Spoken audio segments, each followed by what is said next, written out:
Ka apo nuk ka lagështi në tokë? Lagështi ka mjaft, është lagështia, edhe po vrejës, është lagështia pak, po janë kushtet optimale për mbjelljen. Janë kushtet? Janë kushtet optimale për mbjelljen. Sa sipërfaqe me grunë? Sipërfaqe 80 hektar mendojmë të mbjellim. Kem fillu për 80 hektar.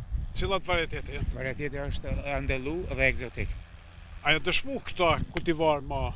Po shifet edhe çdo vit ne mbjellim këtë varietet edhe mesatarja për hektar arrin dikun 6.000 kg për hektar. Po s'ka dona fati optimal për mbjellje?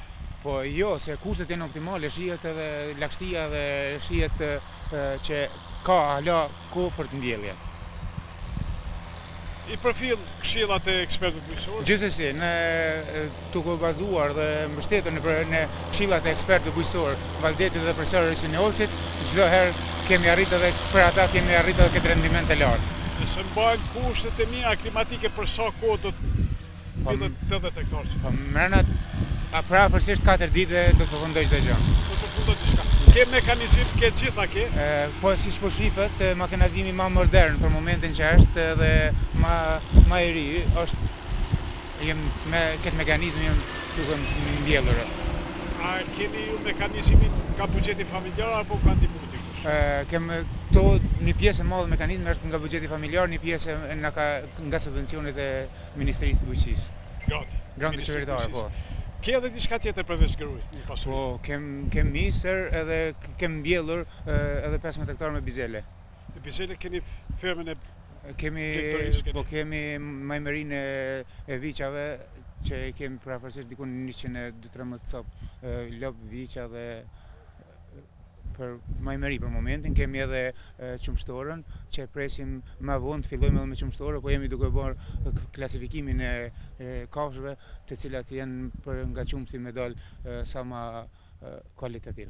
A mosh, ka zhgënjim të prodhuesit e grurit për çmim të ulët grumbullues, për shumë çmim të ulët krahasuar me viteve të mëhershme të shitjes së grurit. Kjo është një shqetësim shumë i madh, jo vetëm për ne si farmer, po për gjithë territorin e Kosovës, se çmimet janë tepër të ulta. Vitin e kaluar kanë qenë pak sado më të larta, kurse si vjet bashkë kur ne kemi arritur një rendiment më të lartë, çmimet kanë rënë dukshëm. A bën edhe krahasimin e rendimentit të grurit, keni kultivuar 2 kultivar që i përmendet, andalui edhe egzotike. Sa ka qenë rendimenti për 1 hektar? Për 1 hektar ka qenë mesatarja në 80 hektar ka qenë 6.000 kg.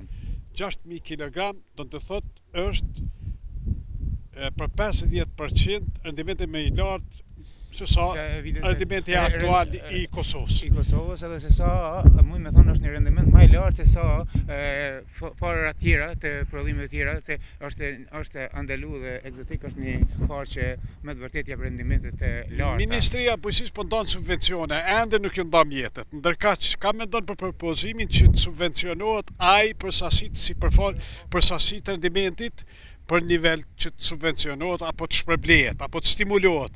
Po kjo është aty problemi, se në momentin kur arrim rendiment, çmimet janë shumë të ulta. Na kishim lyp një kompenzim, sidomos nga qeveria të jep subvencione pak më të larta që të arrim edhe në shkohet subvencionim rendimenti, e jo sipërfaqe. E jo sipërfaqe. Ajo është për kur është çmimi aq i ulët, atëherë është dashur që të shkohet në atë mënyrë. Ajo është një kërkesë shumë bujqëve që merren.